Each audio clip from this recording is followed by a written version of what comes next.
ऐसा धर्म जो जगत का निर्माण कैसे हुआ ये सब बातें बताता हो, वो धर्म नहीं है। धर्म जो बताता हो कि कौन सा जानवर खा लो कौन सा जानवर नहीं खा लो, वो धर्म नहीं है। धर्म का संबंध सिर्फ मैं से होना चाहिए।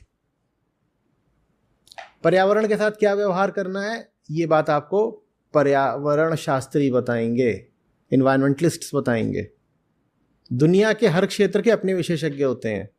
शरीर में कौन सी दवाई लेनी है कौन सी दवाई नहीं लेनी है, ये बात धर्म नहीं बताएगा। कह रहे धर्म ने हमें बताया है कि प्याज नहीं खाना, लहसुन खाना, ये करना वो करना। कोई बता रहा है धर्म ने बताया बकरा खाना है। ये सब काम धर्म के नहीं होते। धर्म का एक ही काम होता है, मैं की मुक्ति, मैं का अन्वेषण, मैं की खोज। उसके अलावा धर्म का कोई काम नहीं होता। धर्म जहां इधर उधर के काम करता दिखे तो समझ लो धर्म के नाम पे राजनीति चल रही है। राजनीति को धर्म नहीं बनाते। समझ में आ रही है बात? तो अगर अष्टावक्र मुनि जैसा कोई शीर्ष व्यक्ति जगत की बात कर रहा हो तो जान लेना उन्हें जगत से तो कोई लेना देना है नहीं, क्योंकि धर्म का काम ही नहीं है जगत की बात करना। वो जगत के माध्यम से मैं की बात करना चाहते हैं। वो जगत के माध्यम से मैं की बात करना चाह रहे हैं।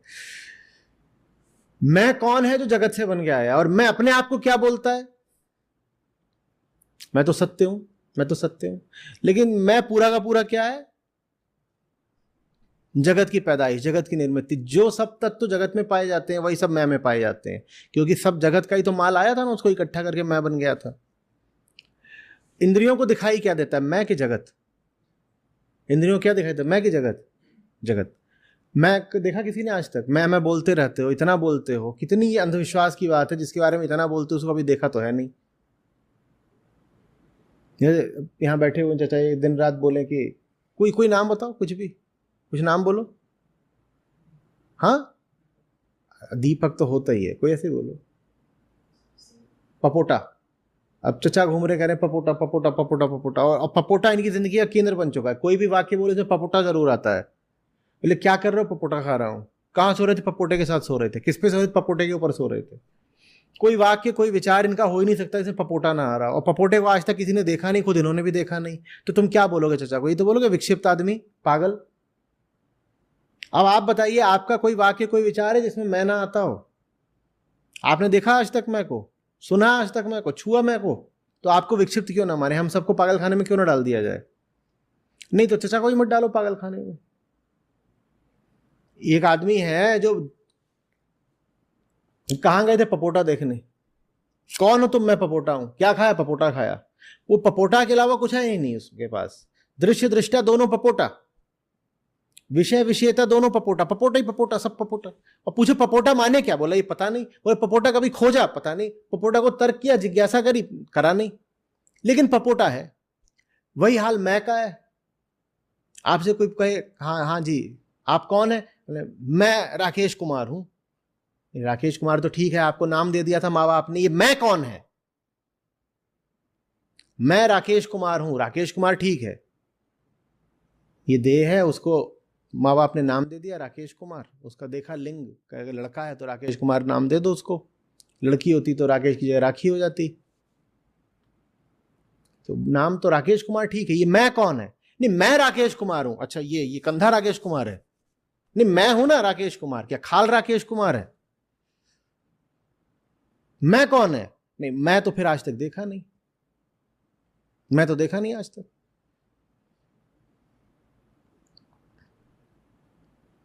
जिसको देखा नहीं उसी को केंद्र में रख के जिंदगी बिता रहे हो, इससे बड़ा अंधविश्वास क्या हो सकता है?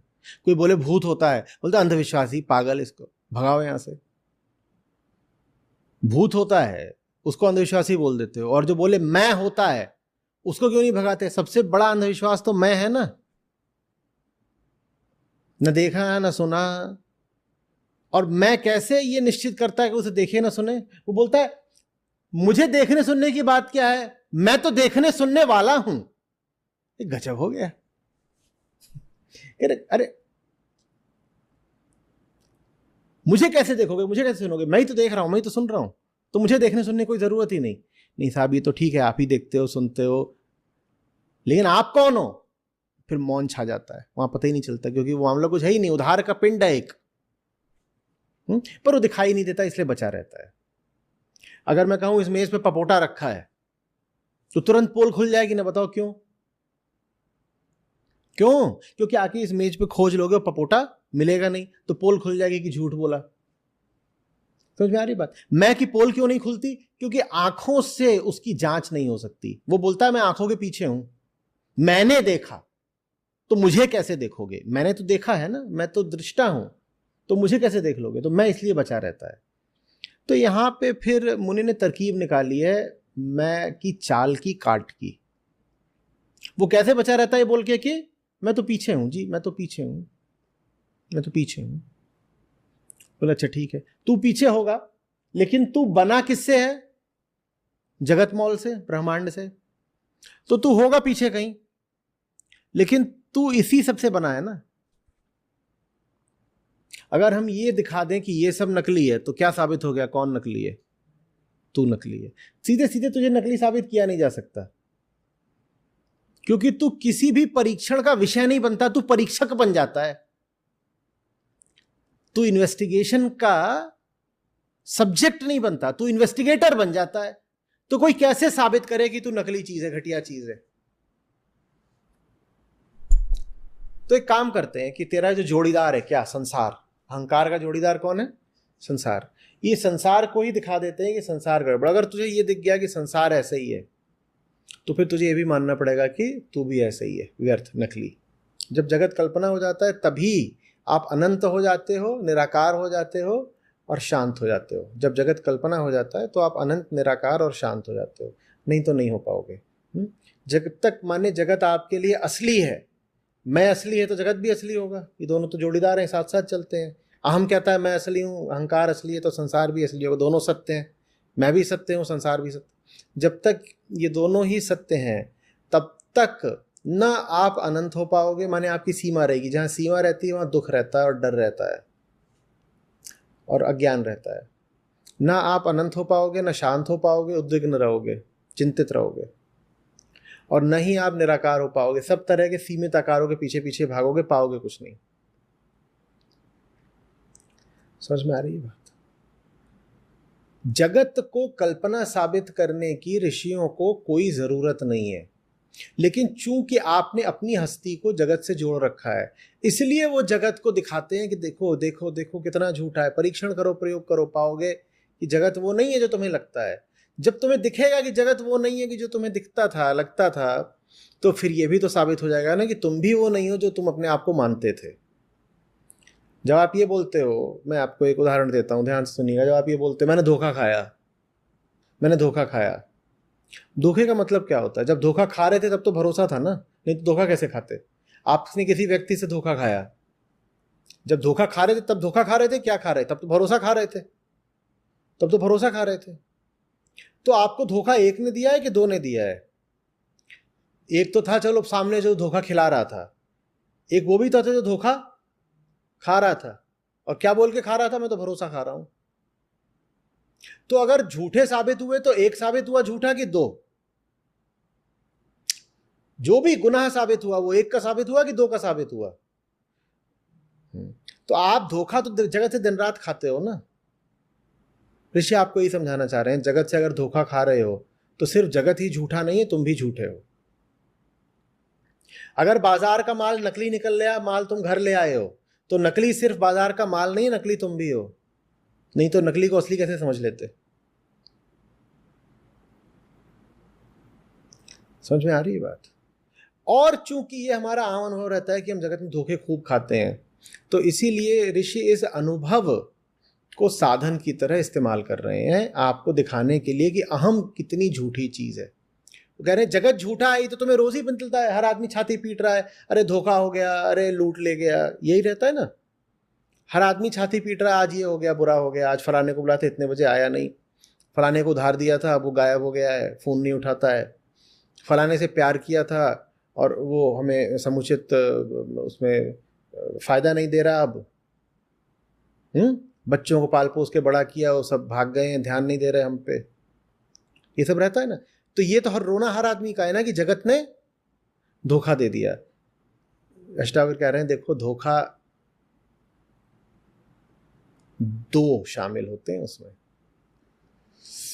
धोखे की प्रक्रिया में दो हमेशा शामिल होते हैं, एक वो जो खिला रहा था और एक जो खा रहा था। दोनों नकली होंगे ना, जो खिला रहा हो इसलिए नकली है कि तुम किस तरह के हो जो किसी को नकली माल खिला रहे हो, कुछ बोल के कुछ खिलाते हो। उससे ज्यादा नकली कौन है? जो खा रहा है, क्योंकि दुख किसे झेलना है? खिलाने वाले और खाने वाले को ना। तो तू जानता है कि गरज तेरी है, उसके बाद भी तू धोखा खा गया, तो ज्यादा बड़ी तो जिम्मेदारी और दोष तेरा हुआ ना। आप जो जगत में दिन रात धोखा खाते हो, उसी का इस्तेमाल करके आपको बता रहे हैं अष्टावक्र कि आप नकली हो, आप नकली हो, नहीं तो आप धोखा नहीं खाते। आप संसार की ही निर्मित हो पूरे तरीके से, वास्तव में आप हो ही नहीं। जैसे कृष्ण गीता में कह रहे थे ना कि प्रक्रिया मात्र हो तुम। बच्चा जवान होता है, जवान बूढ़ा होता है, बूढ़ा मर जाता है, और वो जो मिट्टी होती है लाश की, राख होती है, वही फिर एक दिन अन्न बन जाती है, और अन्न एक दिन गर्भ में पहुंच जाता है। प्रक्रिया भरो, बताओ इसमें प्राण कहां है? प्राण नहीं है, प्रक्रिया भर है। सब कुछ बदल रहा है ना। मृत्यु भी जैसे जीवन की एक अवस्था भर है, प्राण जैसा कुछ था ही नहीं। हम सोचते हैं कुछ उड़ गया, अरे कुछ रहा होगा तो उड़ेगा ना। जब आप कहते हो आप जीवित हो तो आपको लगता है अभी आप में कुछ विशेष है, इसीलिए जब मौत होती है तो लगता है जो विशेष चीज थी वो उड़ गई। कुछ रहा हो तो उड़ेगा ना। ज्ञानियों ने आपको बार बार यही समझाया है, अभी भी जब तुम अपने आपको जीवित बोल रहे हो, तुम में कुछ है ही नहीं तो उड़ेगा कैसे? बस अभी तुम एक तरीके से व्यवहार कर रहे हो तो तुम कह देते हो खुद की बनाई हुई परिभाषा पर कि अभी हम जीवित हैं। बच्चा बदल गया ना। बच्चा कहाँ है? बच्चा मरी तो गया, बच्चा जवान हो गया, बच्चा कहाँ है बताओ? दिख रहा है कहीं? बच्चा मर गया। जवान कुछ और बन गया, फिर बूढ़ा होता है, एक दिन बूढ़ा दिखना बंद हो जाता है। बच्चा भी तो दिखना बंद हो गया था, तब ये क्यों नहीं बोला कि बच्चा मर गया? और अगर कहना ही चाहते हो कि बूढ़ा मर गया तो ये भी कहो कि बच्चा भी मर गया। बच्चा जैसे जवान हुआ था और बच्चा दिखना बंद हो गया था, उसी तरीके से एक दिन बूढ़ा दिखना बंद हो जाता है। बस बच्चे का ये है कि वो जवान हुआ था, और बूढ़े का ये है कि वो राख हुआ था। बच्चा जब दिखना बंद हो जाता है तो जवान हो गया है, और बूढ़ा जब दिखना बंद हो जाता है तो राख हो गया है। लेकिन वो राख एक दिन फिर बच्चा बनती है कि नहीं बनती है? वही तो राख एक दिन बच्चा बनती है ना। तुम हो ही नहीं, तुम हो ही नहीं, तुम जगत की राखवर हो, तुम हो ही नहीं। समझ में आ रही बात? अगर तुम जगत से बने हो तो तुम हो ही नहीं, और ये बहुत गरिमाहीन जीवन है अगर तुम्हारे पास दुनिया के अलावा कुछ है ही नहीं। गरिमाहीन कहना भी छोटी बात हो गई है। कृष्ण जैसों ने तो कह दिया है कि तुम अस्तित्वहीन हो, गरिमाहीन ही नहीं अस्तित्वहीन हो, तुम हो ही नहीं। बताओ तुम्हारे पास ऐसा क्या है जो जगत से अछूता है? बताओ तुम्हारे पास ऐसा क्या है जो जगत से नहीं बना है? और जगत क्या है? वो जिससे तुम रोज धोखा खाते हो। तो छी है ना फिर तुम्हारे होने पर। जिससे रोज धोखा खाते हो, उसी से बने हो, और उसी की तरफ बार बार मुंह खोल के हाथ जोड़ के भागते हो, कुछ दे दो कुछ दे दो। ये कैसा जीवन है? ये जीवन है ही नहीं। और इसीलिए तुम्हें आकारों की इतनी लालसा रहती है। ये आकार दिख गया, उधर भाग गया। आकार माने वस्तुएं, वस्तुओं का आकार होता है। इतने आकारों की तुम्हें लालसा रहती है, इसीलिए तुम हमेशा अशांत रहते हो, उद्विग्न रहते हो। इसीलिए निराकार का इतना महत्व है। जहां पे आकार है वहां शांति नहीं हो सकती, जहां आकार है वहां शांति नहीं हो सकती, जहां सीमा है वहां शांति नहीं हो सकती।